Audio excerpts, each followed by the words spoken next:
नमस्कार, news and competition के रगड़ चैनल में आपका स्वागत है। देखते हैं उत्तराखंड की 10 महत्वपूर्ण खबरें। नमस्कार। उत्तराखंड की महत्वपूर्ण खबरें। हर शहर की सिविल ड्रेनेज योजना तैयार करे धामी। आंतरिक जांच के बाद ही होंगी भर्ती परीक्षाएं। 70 पुलिस वालों को मिलेगा राज्यपाल उत्कृष्ट सेवा पदक। उत्तराखंड में सरकारी से ज्यादा प्राइवेट स्कूलों में गिरा शिक्षा का स्तर। उत्तराखंड में अगले 4 दिन बारिश और बर्फबारी। हर परिवार को मिलेगा सस्ती चीनी और नमक। रेखा आर्या। सफलता के लिए संयम, नियम और अनुशासन जरूरी, मुख्यमंत्री धामी। प्राधिकरण मुद्दे पर प्रेमचंद और त्रिवेंद्र रावत आमने सामने। केदारनाथ को इस बार महंगी होगी हेली सेवा। भाजपा संगठन में युवा अनुभवी को तरजीह। 82 बांध के विस्थापितों का खादर गांव में होगा पुनर्वास। दरोगा भर्ती घपले में दस्तावेज भी फर्जी निकले। डॉक्टर तनुज भाटिया को अचीव अवार्ड से नवाजा। Rishikesh Karnaprayag rail line project सुरक्षित। यादव। जल निगम में फर्जी जाति प्रमाण पत्र की जांच बैठी। भर्ती घोटालों समेत विभिन्न मुद्दों पर हल्द्वानी के बुद्ध पार्क में की सार्वजनिक सभा। सीबीआई जांच के लिए गोलजी दरबार में भेजी अर्जी। युवाओं ने यूओयू उत्तराखंड ओपन यूनिवर्सिटी और कंपनी के खिलाफ तहरीर सौंपी। वर्ल्ड वॉचिंग फेस्टिवल में 27 से जुड़ेंगे देश भर के विशेषज्ञ।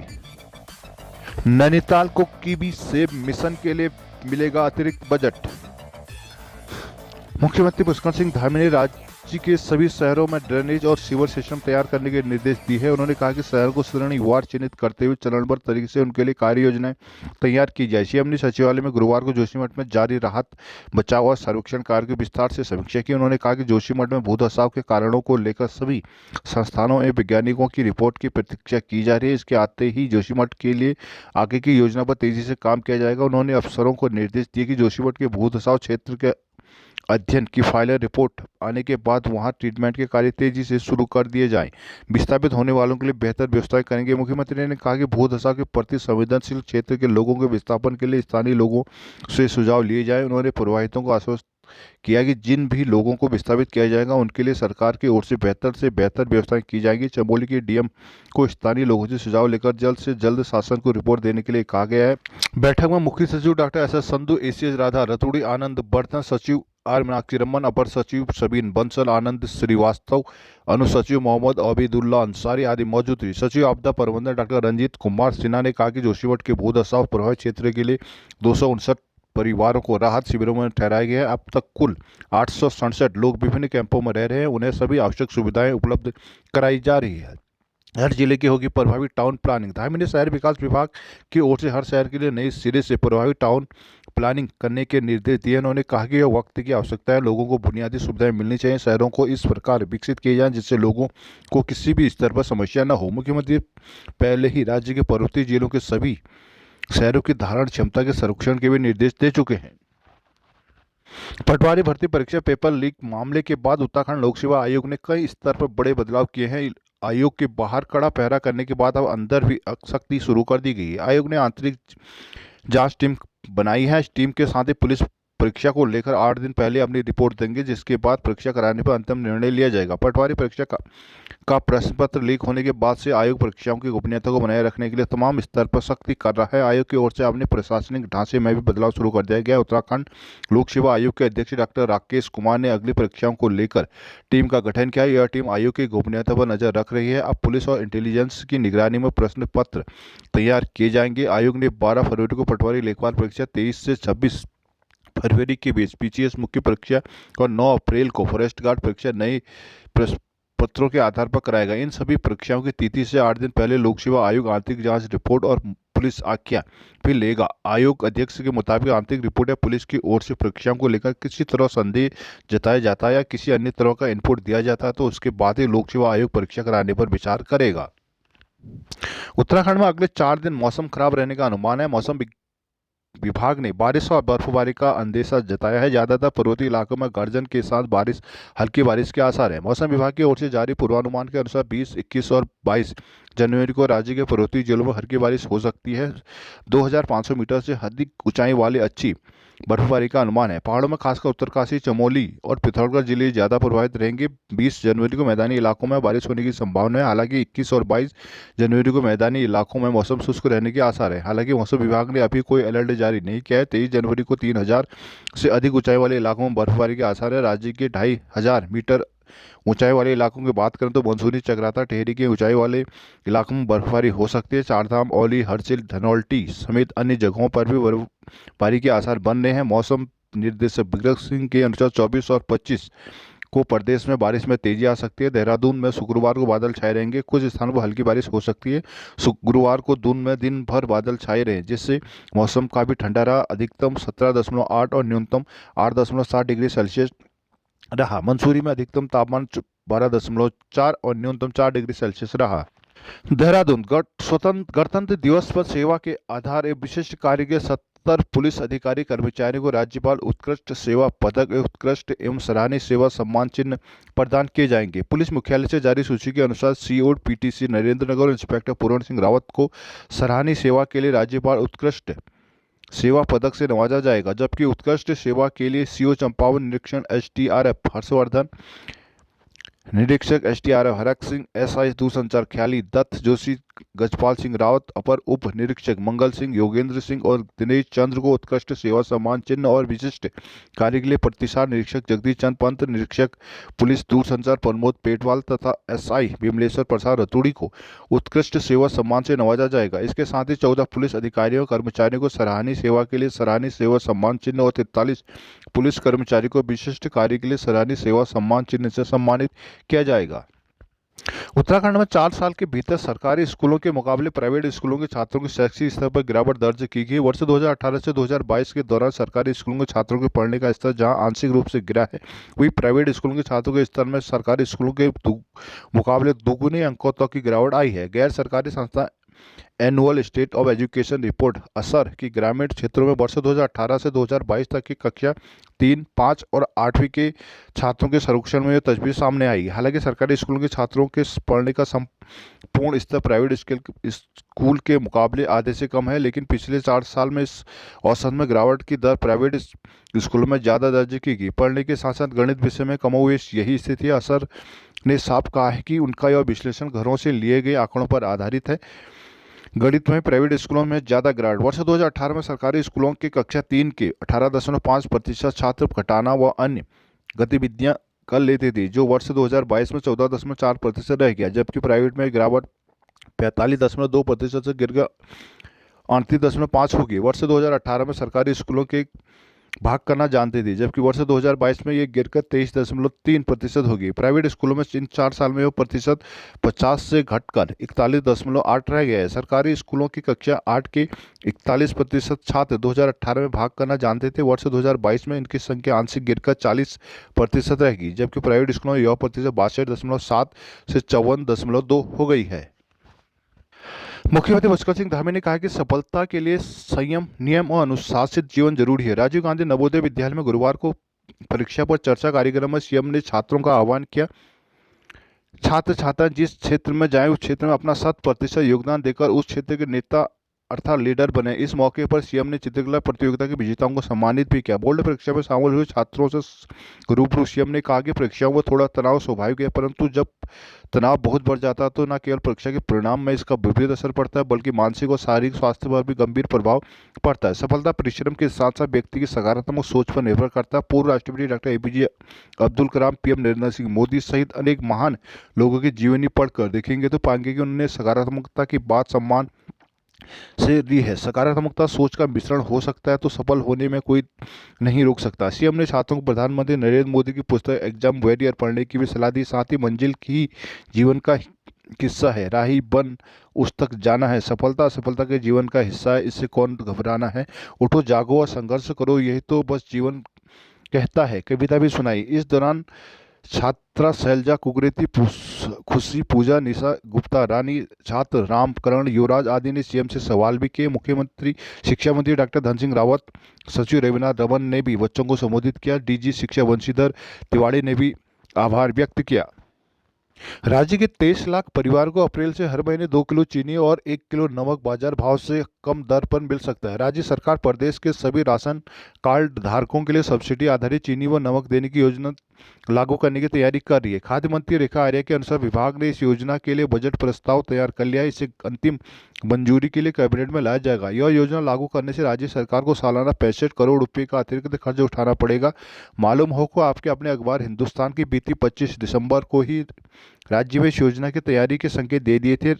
खाद्य मंत्री रेखा आर्या ने गुरुवार को सचिवालय में मीडिया कर्मियों से वार्ता के दौरान उन्होंने कहा कि केंद्र सरकार ने 1 साल तक गेहूं व चावल मुफ्त देने का ऐतिहासिक निर्णय लिया है। राज्य सरकार चाहती है कि गेहूं और चावल के साथ चीनी व नमक जैसी जरूरी वस्तुएं भी हर गरीब की रसोई में उपलब्ध हो सके। इसके लिए खाद्य अफसरों को प्रस्ताव तैयार करने के निर्देश दिए गए थे। इसी आधार पर बजट प्रावधान का प्रस्ताव भी तैयार किया जा रहा है, जिससे इसे आगामी वित्तीय वर्ष के बजट में शामिल किया जा सकता है। सूत्रों के अनुसार फिलहाल चीनी पर प्रति किलो 10 रुपये सब्सिडी का सुझाव है। इससे 15 रुपये तक किया जा सकता है। लंबे समय से राशन न लेने वालों के कार्ड निरस्त होंगे। खाद्य मंत्री ने कहा कि 6 महीने या 1 साल से जो लोग अपने कार्ड में राशन नहीं ले रहे हैं उनके राशन कार्ड निरस्त किए जाएं। उन्होंने कहा कि जानकारी में आया कि कई जगह लोग लंबे समय से राशन नहीं उठा रहे हैं। ऐसे लोगों को चिन्हित कर पहले नोटिस दिया जाए। यदि उसके बाद भी वो राशन नहीं लेते तो उनके कार्ड निरस्त किए जाए। साथ ही आर्या ने अपात्र लोगों के नाम की सूची राशन की दुकानों के बाहर चस्पा करने के भी निर्देश दिए हैं। कालाबाजारी रोकने को फ्लेक्सी मॉडल लागू होगा। आगामी यात्रा चारधाम यात्रा सीजन को केदारनाथ हेली सेवा के यात्रियों को अधिक किराया चुकाना पड़ सकता है। उत्तराखंड नागरिक उड्डयन विकास प्राधिकरण उकाडा अगले 3 साल के लिए हेली सेवा का टेंडर जारी करने जा रहा है। इस बार हेली सेवा के फिक्स के बजाय फ्लेक्सी किराया मॉडल लागू किया जा रहा है। इसमें देरी से टिकट बुक कराने पर अधिक किराया चुकाना पड़ सकता है। केदारनाथ हेली सेवा के पिछले बार 2019 में टेंडर जारी हुए थे। 3 साल का उक्त अनुबंध गत यात्रा सीजन के समय समाप्त हो चुका है। इस कारण उकाडा अब नए सिरे से टेंडर करने जा रहा है। इसमें पिछली बार के मुकाबले किराया 10 से 15% तक बढ़ सकता है। पिछली बार प्रति यात्री एक तरफ का किराया गुप्तकाशी से 77,050 रुपये, फाटा से 4720 रुपये और सिरसी से 4,680 रुपये तक। इसके साथ ही उकाडा इस बार फ्लेक्सी किराया मॉडल लागू करने जा रहा है। ऐसा मॉडल सामान्यतः हवाई जहाज की यात्रा में अपनाया जाता है, जिसमें जल्द टिकट बुक कराने पर न्यूनतम किराया देना होता है, जबकि देर से बुक कराने पर करीब दुगुना तक किराया चुकाना पड़ सकता है। हालांकि अधिकतम किराया भी 15,000 रुपये प्रति टिकट से अधिक नहीं होगा। टिकटों में कालाबाजारी की समस्या को देखते हुए उकाडा इस बार बुकिंग की जिम्मेदारी IRCTC को देने जा रहा है। साथ ही हेली टिकट बुकिंग की पंजीकरण अनिवार्य किए जाने व हेलीपैड में आधार कार्ड दिखाए जाने की अनिवार्यता भी लागू करने जा रहा है। उकाडा का CEO सी रविशंकर ने शुक्रवार को बताया कि विभाग आगामी सीजन के लिए देहरादून से केदारनाथ, बद्रीनाथ, गंगोत्री, यमुनोत्री, खरसाली के लिए सीधी हेली सेवा शुरू करने की भी तैयारी कर रहा है।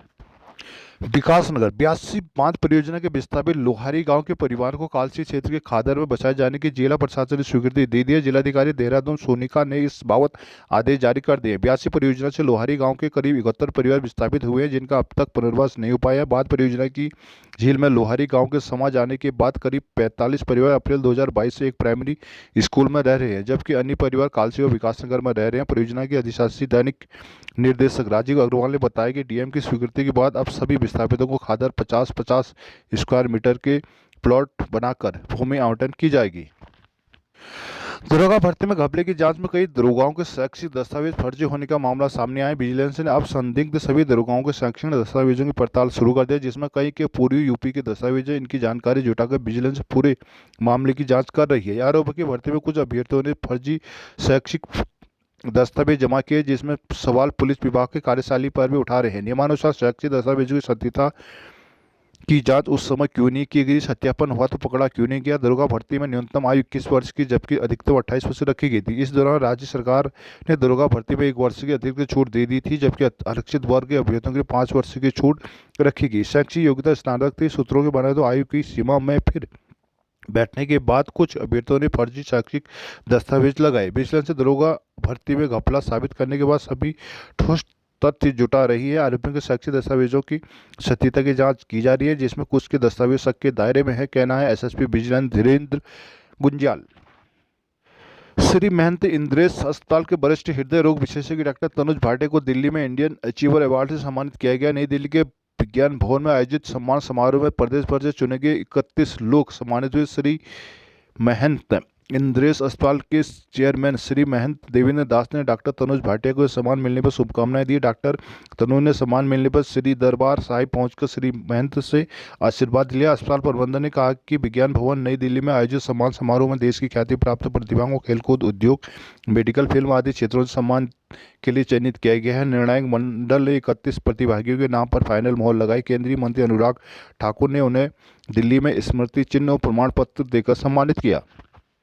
ऋषिकेश नरेंद्र नगर ब्लॉक के अटाली और जोशीमठ में धूससाव के बीच रेलवे विकास प्राधिकरण निगम लिमिटेड के मुख्य परियोजना प्रबंधक अजीत सिंह यादव ने दावा किया कि Rishikesh Karnaprayag rail line project पूरी तरह सुरक्षित है, प्राकृतिक आपदा से कोई खतरा नहीं है। आरबीएनएल निर्धारित समय पर इस प्रोजेक्ट को पूरा करेगा। गुरुवार को आरबीएनएल कार्यालय में यादव ने कहा कि इस परियोजना के तहत शिवपुरी से कर्णप्रयाग तक बनने वाली 41 सुरंगें भूकंप रोधी होंगी। एक सवाल के जवाब में उन्होंने कहा कि अत्याधुनिक मशीनों से निर्माण जारी है और बारीक खामियां भी दिख जाती है। उन्होंने बताया कि डिजाइन टीम और तकनीकी विशेषज्ञ हर पहलू की जांच करते हैं, लिहाजा इस परियोजना को किसी तरह का कोई भी खतरा नहीं है। इस अवसर पर प्रोजेक्ट मैनेजर ओपी मालगुड्डी भी मौजूद रहे। जल निगम में एक सहायक अभियंता पर फर्जी जाति प्रमाण पत्र लेकर नौकरी करने के आरोप लगे हैं। इसकी जांच शुरू हो गई है। जिस एई पर आरोप लगे हैं उससे जवाब मांगा गया है। महाप्रबंधक प्रशासन की ओर से अधिशासी अभियंता वर्ल्ड बैंक यूनिट देहरादून को पत्र भेजकर असिस्टेंट इंजीनियर पर लग रहे आरोपों पर रिपोर्ट मांगी गई। संबंधित इंजीनियर का जवाब लेकर साक्ष्यों सहित पूरा ब्यौरा मुख्यालय को उपलब्ध कराने को कहा गया। अधिशासी अभियंता मोहम्मद हसन ने एई से लग रहे आरोपों पर जवाब देने को कहा है। एई पर आरोप है कि उनके पास बिजनौर यूपी समेत पौड़ी उत्तराखंड का भी स्थायी निवास प्रमाण पत्र और जाति प्रमाण पत्र है। पौड़ी का प्रमाण पत्र दिखाकर नौकरी प्राप्त की गई। एमडी उदय राज ने बताया कि जवाब आने के बाद उसका परीक्षण कर आगे कार्रवाई होगी।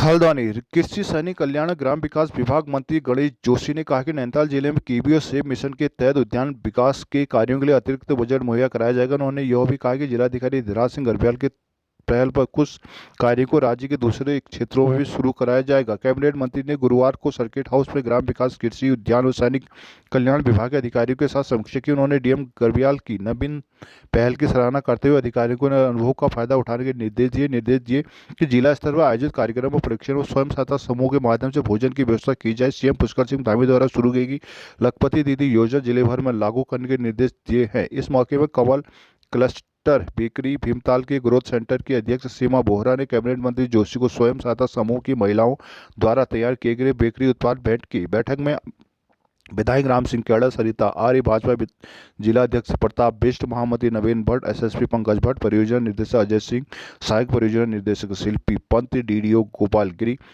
जिला सैनिक कल्याण अधिकारी कर्नल जेएस बिष्ट, मुख्य कृषि अधिकारी बीके सिंह आदि मौजूद रहे।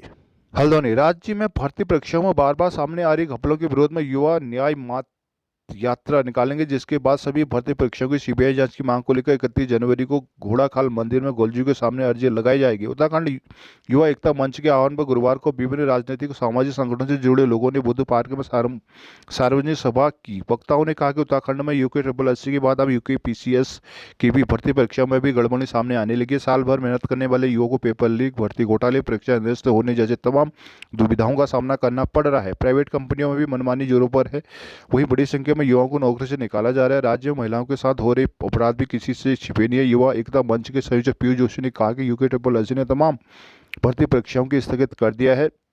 प्रश्न पत्र दोबारा बनाने की बात की जा रही है, लेकिन आयोग के अंदर मौजूद लोगों की जांच अब तक नहीं हो पाई। दरोगा भर्ती में घोटाले के आरोप लगे युवाओं को केवल सीबीआई जांच से उम्मीद है। बैठक में निर्णय लिया गया है कि भर्ती परीक्षाओं की सीबीआई जांच कराने समेत विभिन्न मुद्दों को लेकर 30 जनवरी को हल्द्वानी बुद्ध पार्क से न्याय यात्रा निकाली जाएगी, जो उसी रात भीमताल में रुकेगी। अगले दिन 31 जनवरी को घोड़ाखाल गोलजू दरबार में अर्जी लगाई जाएगी। बैठक में पवन रावत, कार्तिक उपाध्याय, राहुल पंत, गौरव जसवाल, रजनी जोशी, महेश जोशी, भुवन जोशी आदि मौजूद रहे। हल्द्वानी चिड़ियों के संसार को जानने, समझने और लोगों को पर्यावरण के प्रति जागरूक करने के लिए वन विभाग ने 27 जनवरी से वर्ल्ड वॉचिंग फेस्टिवल का आयोजन कर रहा है, जिससे जहां वर्ल्ड टूरिज्म को बढ़ावा मिलेगा वहीं स्थानीय लोगों को रोजगार भी मिल सकेगा। तराई पश्चिम व्रत के 5 वन प्रभाग में वर्ल्ड वॉचिंग के कार्यक्रम आयोजित किए जाएंगे। वर्ल्ड फेस्टिवल में प्रोफेशनल वर्ल्ड वॉचर के अलावा स्थानीय लोग और छात्र छात्राएं भाग लेंगे। उत्तराखंड में सर्वाधिक चिड़ियाओं की प्रजातियां पाई जाती है। वन संरक्षक दीपचंद आर्य ने बताया कि वर्ल्ड फेस्टिवल से राज्य में वर्ल्ड टूरिज्म को बढ़ावा मिलेगा।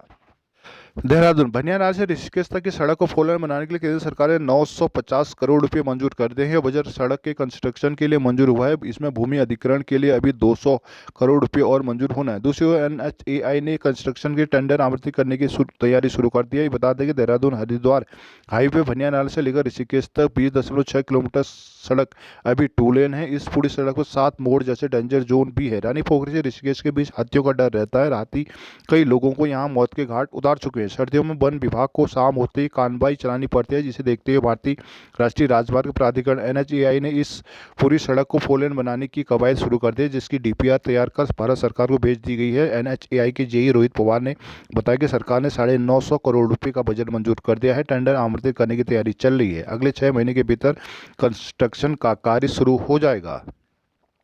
7 मोड़ सीधा होगा और एलिफेंट कॉरिडोर भी बनेगा। इस परियोजना के तहत 7 मोड़ों को सीधा किया जाना है। यहाँ फ्लाई ओवर भी बनाया जाएगा, जिसके साथ ही रानी पोखरी से ऋषिकेश के बीच 4 एलिफेंट कॉरिडोर बनाए जाएंगे। इससे हाईवे पर जंगली जानवरों का खतरा कम हो जाएगा।